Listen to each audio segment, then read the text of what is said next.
Welcome to the conversation. The second chapter of Poppy Playtime has finally been released.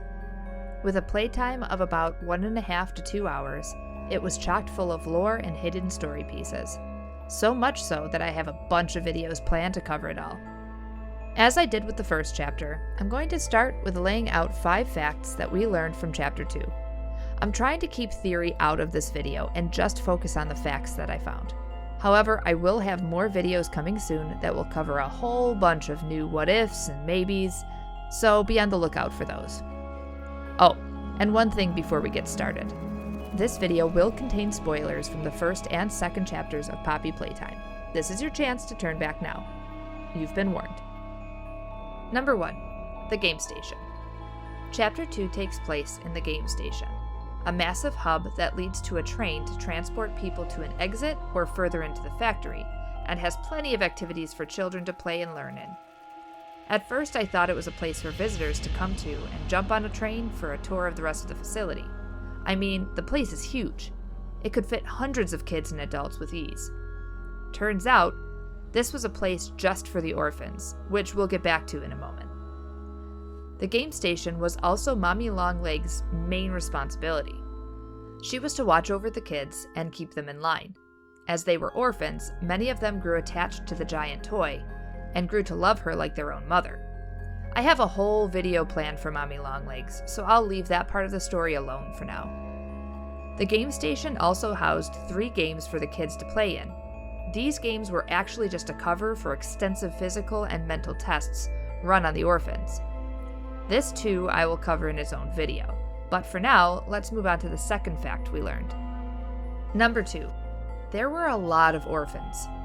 In Chapter 1, we learned there was an adoption program, where employees would be asked to adopt or foster children. They would even get additional pay to help support the child.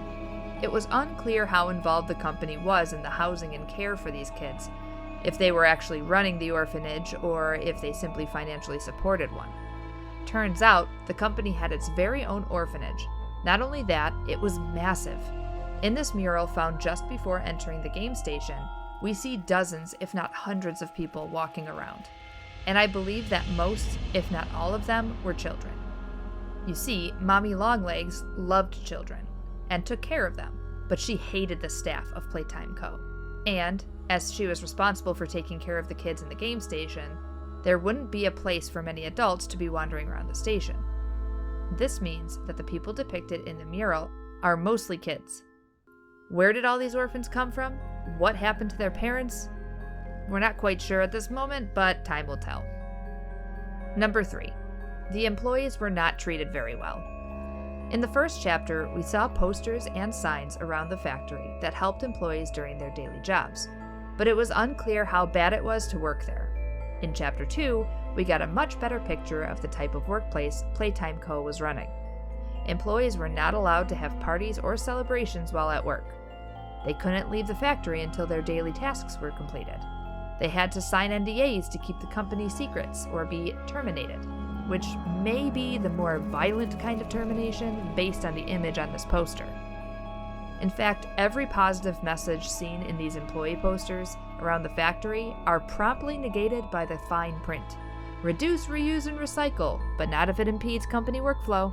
Safety first, but the company is not liable for any injuries sustained on the property. Be yourself, unless yourself impacts company rules of conduct.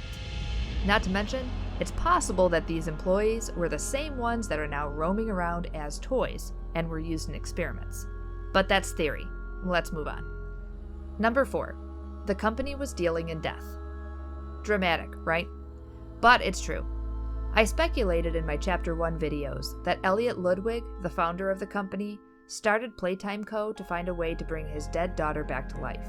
Well, we find a tape on the desk in his very outdated office that describes him as a family man who experienced a tragic loss, which then led him to starting the company. I believe that tragic loss was the loss of his daughter. Though that's still just a theory, what I can confirm is that Ludwig was working on ways to reanimate dead things. Under the tape, we find a note describing Experiment 814, in which he fed a rat a compound of some sort for a couple of weeks, killed it, and submerged it into a solution of some kind. He then tried to reanimate the rat, but to no avail. This proves that the main goal of Playtime Co. was not to make toys, but for a much bigger and darker purpose. Number 5. The toys are people. This one isn't a shock to anyone. Anyone with eyes can see that the broken toys found in Chapter 1 and Chapter 2 are leaking blood or a blood-like fluid. However, with the introduction of Mommy Longlegs, we know that they are in fact people. In this document, which I will cover in more detail when I cover Mommy Longlegs herself, we see her name at the top, followed by a subject name, Marie Payne. Now this could be the scientist that worked on creating and maybe programming Mommy Longlegs, but I think this is actually the person inside the giant toy. What's more, when we destroy Mommy Longlegs, or rather when she destroys herself with our help, blood spurts from her body as she is torn apart. This is much more convincing than the small amounts of blood found on the railings that Huggy hits during his fall in Chapter 1. What we don't know is who was used for the creation of the toys, and how successful the process was before the company was shut down. We'll just have to wait and see what happens in the rest of the chapters. And that's 5. There's a lot more information that we can dig up in this chapter, but since those facts pertain to certain topics, I'll cover them in future videos. What did you think about Chapter 2? What was the most interesting new piece of information you found in the chapter? Leave your thoughts in the comments below. As I mentioned, I'll be posting more videos about Chapter 2 very soon. If you want to see when those videos come out, why not hit subscribe? And if you like this video, pop that like on there too. It's really appreciated. Thanks for watching this video, and I'll see you in the next one.